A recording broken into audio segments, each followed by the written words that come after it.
নমস্কার সকলকে বন্ধুরা, আগামীকাল আইপিএল এর ৩৮ নম্বর ম্যাচটিতে মুখোমুখি হতে চলেছে মুম্বাই ইন্ডিয়ান্স এবং রাজস্থান রয়্যালস, এবং এই ভিডিওতে এই ম্যাচটির সমস্ত কিছু ডিটেলস তোমাদের সকলের সাথে শেয়ার করব। এই ম্যাচটির টস প্রেডিকশন, ম্যাচ প্রেডিকশন এই ভিডিওতে আমি তোমাদের সকলের সাথে শেয়ার করার চেষ্টা করব।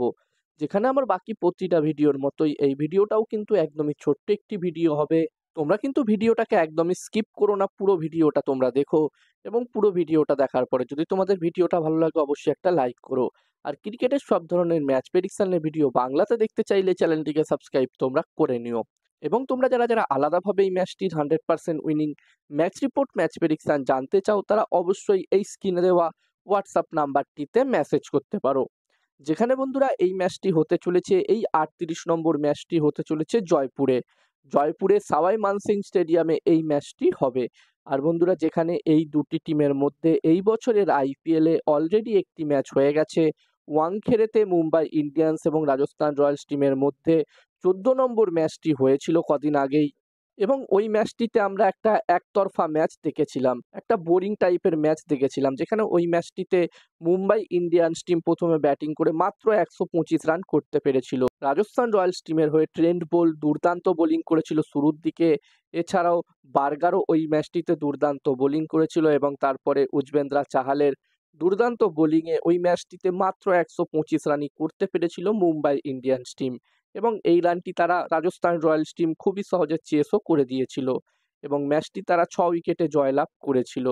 তো এখানে আমরা চাইবো যে এই জয়পুরে ওয়াংখেড়ের মতো এরকম একতরফা ম্যাচ যেন না হয় এই দুটি টিমের মধ্যে। আমরা যেন সকলে একটি ভালো ম্যাচ দেখতে পাই, এবং এই ম্যাচটিতে ২০০+ স্কোর যদি হয় প্রথম ইনিংসে, তাহলে একটি ভালো টোটাল হবে।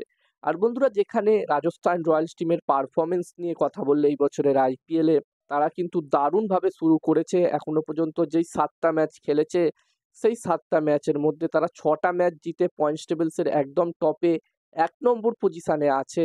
এবং এখান থেকে রাজস্থান রয়্যালস টিম কিন্তু অবশ্যই চাইবে তাদের বাকি ৭টা ম্যাচের মধ্যে, গ্রুপ স্টেজের তাদের বাকি ৭টা ম্যাচের মধ্যে এখানে যতগুলো সম্ভব বেশি ম্যাচ জিতে পয়েন্টস টেবিলসের একদম ওপরের দিকেই ফিনিশ করতে, যাতে তারা সরাসরি কোয়ালিফায়ার 1 ম্যাচ খেলতে পারে।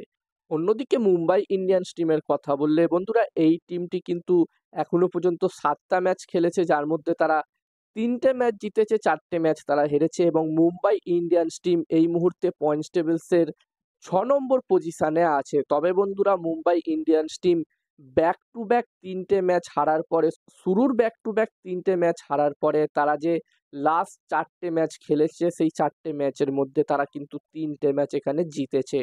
তো এখানে মুম্বাই ইন্ডিয়ান্স টিম কামব্যাক করা শুরু করে দিয়েছে। আর আমরা সকলেই জানি যে আইপিএলে মুম্বাই ইন্ডিয়ান্স টিম কতটা শক্তিশালী দল, এবং এইভাবে যদি তারা পারফরমেন্স করতে থাকে, লাস্ট ৪টে ম্যাচে যেইভাবে তারা পারফর্ম করেছে, তাহলে হয়তো মুম্বাই ইন্ডিয়ান্স টিম এখান থেকে কোয়ালিফাই করে যেতে পারে প্লে অফসে। এবার দেখার বিষয় থাকবে কি হয়। আর এই ম্যাচটিতে আমি যদি আমার প্রেডিকশন তোমাদের সকলের সাথে শেয়ার করি, তো এখানে আমার মনে হচ্ছে যে এই ম্যাচটিতে বন্ধুরা, ম্যাচটির প্রেডিকশন বলার আগে আমি তোমাদেরকে বলতে চাই, তোমরা যারা যারা আলাদাভাবে এই ম্যাচটির 100% winning match report, match prediction জানতে চাও, তারা অবশ্যই এই স্ক্রিনে দেওয়া হোয়াটসঅ্যাপ নাম্বারটিতে মেসেজ করতে পারো। এখানে এই ম্যাচটির 100% winning match report, match prediction তোমরা পেয়ে যাবে। এবং এই কাজগুলোর প্রমাণ দেখতে চাইলে হাসান ক্রিকেট প্রেডিকশন টেলিগ্রাম চ্যানেলেও জয়েন হতে পারো। ডেসক্রিপশনে টেলিগ্রাম চ্যানেলের লিঙ্ক আমি দিয়ে দিয়েছি। এবং হাসান ক্রিকেট প্রেডিকশন একটি ইউটিউব চ্যানেল আছে, তোমরা চাইলে ইউটিউব চ্যানেলটিতেও ভিজিট করতে পারো, ডেসক্রিপশনের লিঙ্ক দেওয়া আছে। আর বন্ধুরা, আমার মতে এই ম্যাচটিতে, এই ৩৮ নম্বর ম্যাচটিতে এখানে টস জিততে পারে মুম্বাই ইন্ডিয়ান্স, এবং এই ম্যাচটিও জিততে পারে মুম্বাই ইন্ডিয়ান্স। আমার প্রেডিকশন রইল এই ম্যাচটিতে টসও জিতবে এমআই এবং ম্যাচটিও জিতবে এমআই। এবার দেখার বিষয় থাকবে কি হয়। আর আমারও একটি টেলিগ্রাম চ্যানেল আছে, তোমরা চাইলে আমার টেলিগ্রাম চ্যানেলেও জয়েন হতে পারো, ডেসক্রিপশনের লিঙ্ক আমি শেয়ার করে দিয়েছি।